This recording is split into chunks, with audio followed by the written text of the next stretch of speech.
कि हरियाणा एक, हरियाणवी एक, सबका साथ सबका विकास। हमारे एक साथी कांग्रेस के कह रहे थे कि राम राज्य की बात करते हैं, सबका साथ सबका विकास एक साथ नहीं कर पाते। मैं उन्हें बताना चाहता हूं कि किस प्रकार से माननीय मुख्यमंत्री जी ने राम राज्य की बात ये कर रहे थे, किस प्रकार से माननीय मुख्यमंत्री जी ने प्रत्येक विधायक को 5-5 करोड़ रुपए और प्रत्येक विधायक को 25 करोड़ रुपए की सड़कें बनाने के लिए देने का अवसर प्रदान किया।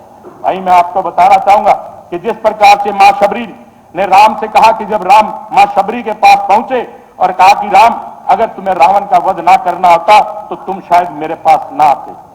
राम ने कहा कि मां, रावण का वध तो एक बहाना था, मुझे तो भीलों के पास, निषादों के पास, वंचितों के पास, विमुक्त असहायों को मिलना था। इसी प्रकार से हमारे माननीय मुख्यमंत्री जी ने भी उस बात को स्वीकार करते हुए, रामायण काल की उस बात का अनुसरण करते हुए और गरीब, महिला, युवा और किसान की जातियां, उनको जातियां मानकर हर वर्ग का उत्थान करने का काम किया। स्पीकर सर, गरीबी रेखा से नीचे जीवन को यापन करने वाली अनुसूचित जातियां, विमुक्त जनजातियां और टपरीवास जातियों के लिए मुख्यमंत्री ने विवाह शगन के लिए 51,000 से बढ़ाकर 71,000 रुपए करने का काम किया। वहीं प्रतिमास 3,000 रुपए सभी को पेंशन देने का काम किया, चाहे विधवा हो, चाहे विकलांग पेंशन हो, चाहे वृद्धावस्था की पेंशन हो। वहीं पर मैं आपको बताना चाहूंगा, श्रमिकों की बेटी की शादी के लिए 21,000 से बढ़ाकर 50,000 रुपए माननीय मुख्यमंत्री जी ने देने का काम किया। यह बात प्रमाणित करती है कि सरकार से हम राम राज्य की बात करते हैं, हरियाणा में भी राम राज्य, इस बात को हमें स्वीकार करना होगा। मैं आगे से आपको बताना चाहता हूं, किसी भी देश और प्रदेश की विकास की पहचान उसकी मूलभूत सुविधाएं होती हैं। आज पिछले वर्षों में प्रदेश की चिकित्सा, शिक्षा, सड़क, पेयजल की सुविधा उपलब्ध कराने के लिए ऐतिहासिक कार्य किए गए हैं। आज हरियाणा में देश का 22वां एम्स रेवाड़ी में बनने जा रहा है। वहीं प्रत्येक जिले में मेडिकल कॉलेज की स्थापना करने का काम हमारे प्रदेश के माननीय मुख्यमंत्री जी ने कहा है। वहीं अध्यक्ष महोदय, मैं आपको बताना चाहूंगा कि बेहतर विपक्ष इन बेहतर सुधारों एवं विकास कार्यों को मानने के लिए तैयार नहीं है, लेकिन जनता ने इन सुधारों और ऐतिहासिक कार्यों से खुश होकर बोल रही है कि आएगा तो ऊपर मोदी ही, नीचे मनोहर लाल आएगा, डबल एम आने का काम होगा। ये बात यहाँ की जनता बोल रही है। बस उसी तरफ बैठे रहना, बस उसी तरफ बैठे रहना।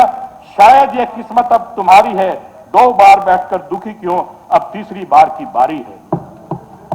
मैं अपने कुछ जींद की डिमांड्स आपके सामने रखना चाहता हूं कि जींद आज 9 नेशनल हाईवे से जुड़ने जा रहा है और मैं आपसे निवेदन करता हूं कि जींद में एक ट्रामा सेंटर खोला जाए, वहीं पैरामेडिकल कॉलेज का निर्माण कार्य भी जल्दी से प्रारंभ किया जाए।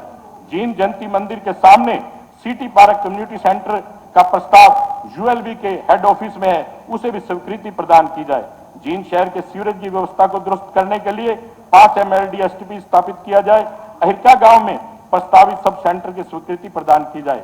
वहीं मैं आपसे यह भी कहना चाहता हूं कि जींद जो बहुत बड़ा विषय है, जींद में देवीलाल चौक जी के पास एक अंडर ब्रिज बनना चाहिए, क्योंकि वहां पर शव यात्रा जाती है, जिससे सुप्रीम कोर्ट के फैसले के अनुसार रेलवे लाइन को बंद कर दिया गया है।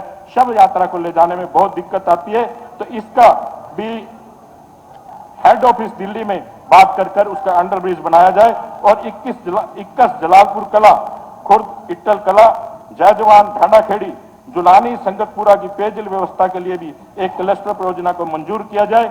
वहीं जींद के रिंग रोड की DPR की फाइल NHI दिल्ली कार्यालय में, उसे भी जल्दी से स्वीकृति दिलाने का काम करें। आपने मुझे समय दिया, इसके लिए मैं आपका बहुत बहुत आभार व्यक्त। धन्यवाद।